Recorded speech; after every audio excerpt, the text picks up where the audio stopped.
ako naniniwala sa slow mo. Kasi yung unang beses kita nakita, hindi naman nag-slow mo yung mundo ko. Hindi tulad ng napapanood sa pelikula. Pero after 2 years, bigla kang tumabi sa isip ko.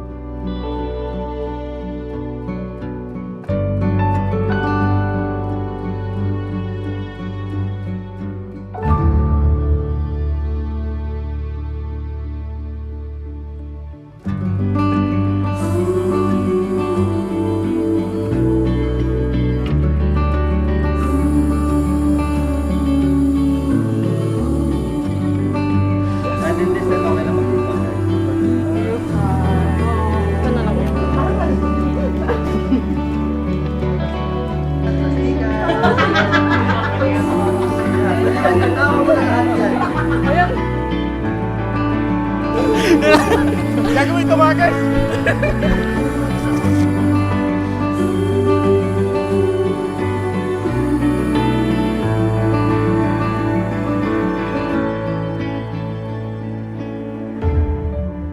The Lord God said, "It is not good that the man should be alone. I will make him a helper fit for him." Nung una, hindi ako naniniwala na ako yung fit for you kasi pakiramdam ko, hindi tayo magtatagal kasi hindi ko naman talaga gusto yung attitude mo. Feeling ko ako pa yung magiging tagapagtanggol sa sobrang lambot mo.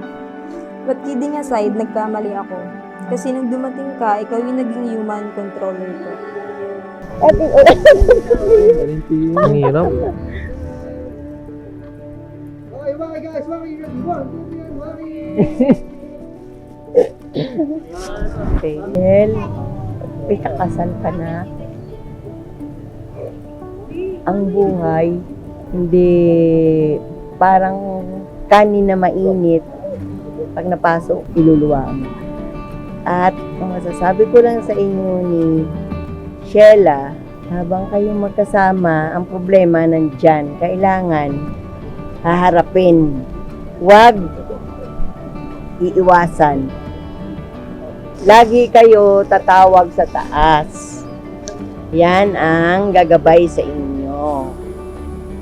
Adel, nasasabi ko lang, magmahalan kayo ni Sheila. Huwag kayong mag-aaway, magmahalan kayo. Yung mga problema, andyan lang, kaya nyo lang lapasin yan. Basta pag-usapan nyo mabuti, tsaka yung mga konting sigulot, huwag nyo yung palakihin. Makakaraos din kayo, mabubuhay kayong masagana. Thank you at pinalaki niyo akong mabuting tao. May tao sa Diyos. Pasensya kung minsan nakakasagot. Pero mahal na mahal ko kayo. Huwag kayong mag-aaway, huwag kayong kung anong problema sa kanyang pagsama, sana maintindihan nyo sa para nasa inyo naman yan kung gano'n ng mga problema, iwasan na yung mga maliit na bagay pag yun lang, congrats. Thank you for the guidance. Siguro kung hindi naman kasi maganda yung pagpapalaki nyo, hindi rin ako magpo-pursue na mag-start ng journey na maayos. Kaya thank you.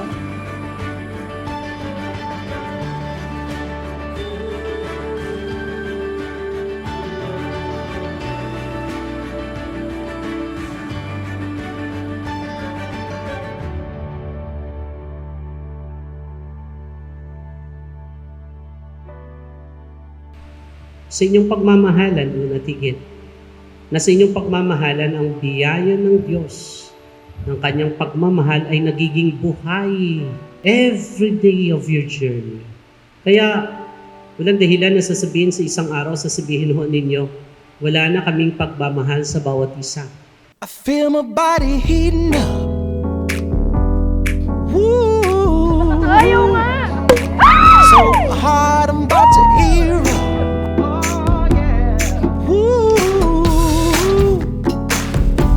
Ain't got no worries, ain't got no cares. Let the people talk, let the people stare. 'Cause I feel so free. Yeah, hey, hey, yeah.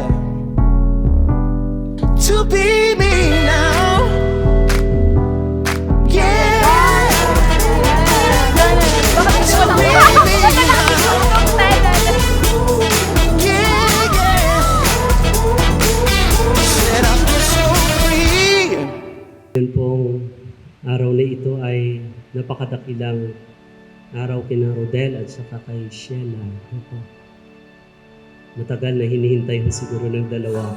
Ito po pagkakataon na ito. May mga tanong tsaka panginayang, kaya nalangin ako sa Diyos kung para sa akin, siya na bahala at ibinigay ka nga niya sa akin. Sheila, bukal ba sa iyong loob ang iyong pagparito upang makaisang dibdib si Rodel na iyong pakamamahalin at paglilingkuran habang buhay? Opo, Father. Rodel, bukal ba sa iyong loob ang iyong pagparito upang makaisang dibdib si Sheila na iyong pakamamahalin at paglilingkuran habang buhay? Opo, Father. Thank you for everything, everything. Thank you for loving me. I promise to be your best friend and your biggest fan. I always listen and compromise as we go through our journey together. I can't wait to do life with you.